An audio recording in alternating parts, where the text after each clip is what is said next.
Hej og velkommen til den her podcast. Jeg hedder Tobias, og i dag har jeg Theis og Hassan med. Vi vil diskutere Jeppe på bjerget. Vi har både set teater i Aarhus Teater, og så har vi også læst teksten, den gamle tekst. Og så vil vi diskutere nogle forskellige områder af teksten og af teateret, og så vil vi sammenligne dem. Det første, vi vil gøre, det er, at vi vil sammenligne sjove ting, som vi synes, der var sjove, fra Jeppe på bjerget teksten, og så derefter teater. Og så vil vi så diskutere budskabet og moralen i både teksten og i teateret. Og så efter det vil vi finde nogle centrale forskelle fra teksten til teateret, for eksempel handlingen eller sådan tid og rum, og så for eksempel altså hvad forskellen er fra at læse den og til at se den. Og så hvis vi har nogle ekstra hovedpunkter til sidst, vil vi også diskutere dem. Yes. Sådan nogle sjove ting, der skete i teksten. Har du nogle af dem?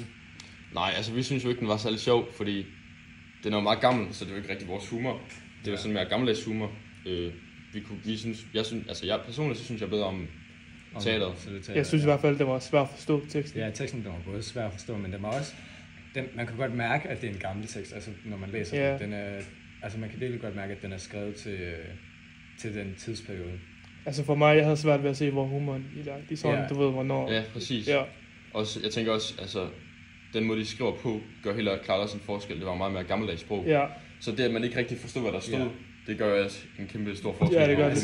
Det er, at man skal sådan koncentrere sig om, hvad der faktisk står. Præcis. Ja, frem for bare at læse det. Altså, vi var nødt til at hver efter sådan, du ved, kapitel eller hvad det var, så var vi nødt til sådan genfortælle og forstå, hvad der skete. Ja, fordi vi forstod det igen. Ja. Så vi synes, teater var meget sjovere, fordi at de har ligesom omformuleret det, og så nyfortolket det. De havde nyfortolket det, men de havde også, de gjorde meget mere ud af at sådan inkludere publikum, sådan, så det ikke bare var skuespillerne, der stod og snakkede sammen. Ja, det var, jeg tænker, altså det er helt klart noget for nutidens humor.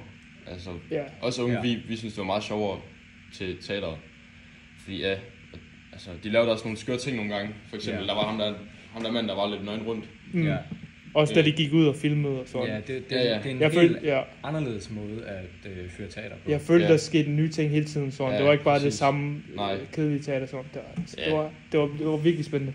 Ja, nogle andre eksempler på, altså den er nyfortolket, det kunne for eksempel være, at også noget vi selv kan relatere til i starten, der er inde i lejligheden, der ser vi det der barnet, Jeppes, jeg ved ikke om det var Jeppes barn. Det var Jeppes barn, jo. Sad og spille computer, så vi kan også selv putte os lidt ind i deres perspektiv. Skal vi bare gå videre? Hvad med nogle ligheder og forskelle? Ja, altså, det er jo det her med det gammeldags sprog. Ja, det er gammeldags sprog i teksten, så meget har vi allerede sagt. Men i selve teksten, der har vi jo faktisk en baron, hvor at i teateret, der er det den her kunstner her, som fører Jeppe tilbage i tiden, og prøver at lege lidt med Jeppe.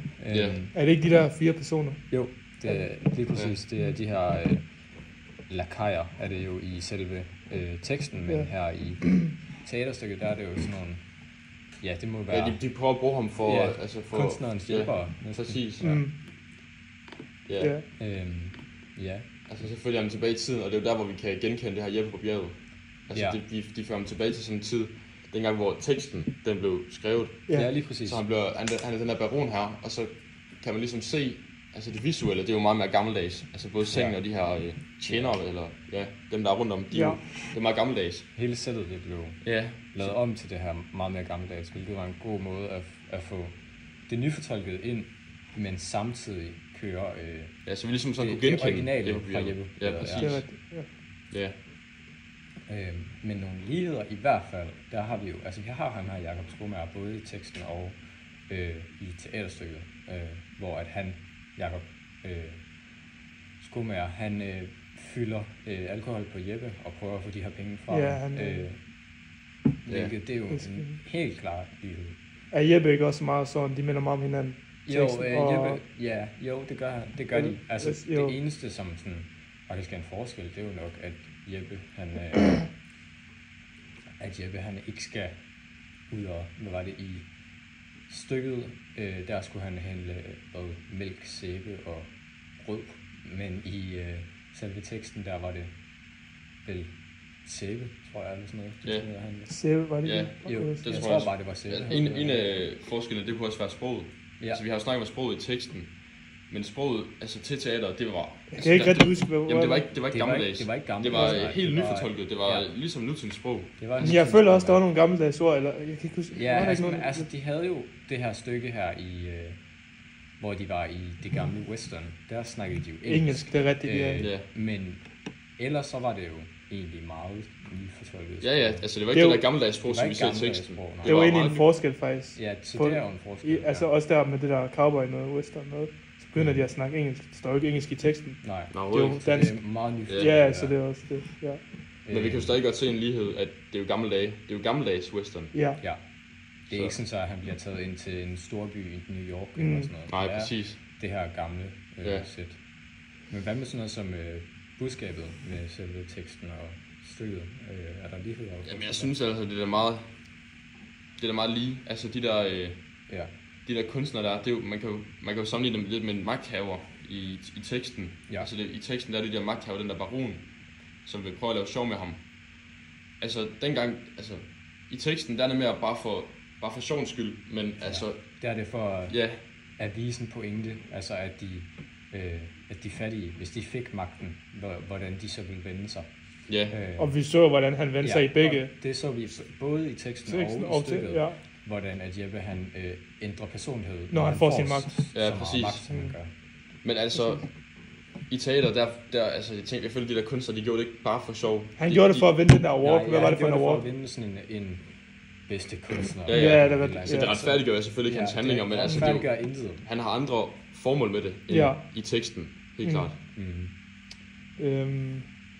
Og hvad var der mere? Så? Ja, har vi nogle andre punkter? Ja.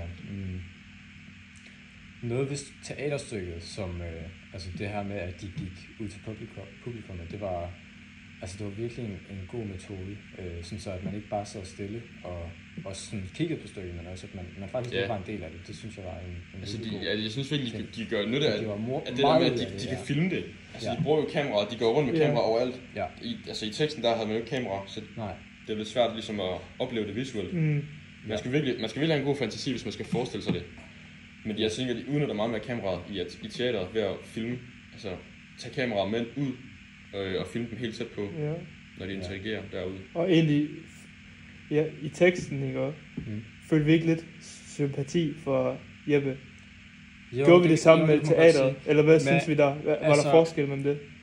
Fordi man føler jo lidt sympati for Jeppe, både i teateret og teksten, men det gør man for det meste kun i starten, i hvert fald, hvis jeg skal sige min egen mening, så føler jeg kun sympati for Jeppe i starten, fordi at han... I starten af teateret, i begge dele, fordi at i teksten, der er det jo, at han er fattig og skal ud og handle sæbe, men de har jo ikke nogen penge, så han bliver bare sendt ud, og hans kone slår ham, i hvert fald i teksten, men i teateret, der tror hun ham faktisk med en pistol. Ja. Hvor man så føler sympati for ham, fordi at han sådan her er så usel.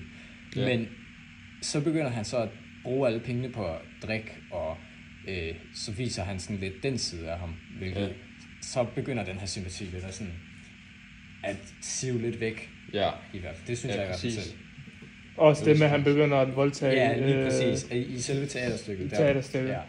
Det er, så er sympatien ikke så meget længere.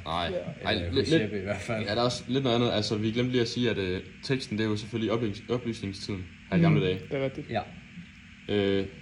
Ja. Altså, fremstillingerne af personerne. Jeg føler Nille, var det ikke konen? Jo. Jeg føler, hendes personlighed er noget af det samme. Altså, hun er den her meget streng. Meget streng, ja. Meget streng. Helt anden person i teateret, jo. Ja, helt anden person. Altså, fordi Nille, hun var jo bare husmor i selve teksten. Ja. Hvor i teaterstykket, der var hun jo faktisk en prostitueret. Ja.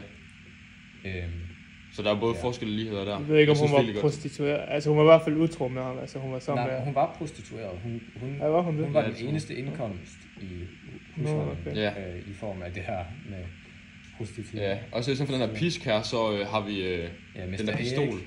Ja, det er pistolen i stedet for den her pisk. Så det er også lidt en ny fortolkning. Men har vi mere? Nej, det tror jeg ikke. Er der noget, vi mangler at snakke om? Det tror jeg heller ikke. Det tror jeg ikke, der er noget. Nej. Men ja, så vil vi det var sige det. tak fordi... Tak for i dag. Tak for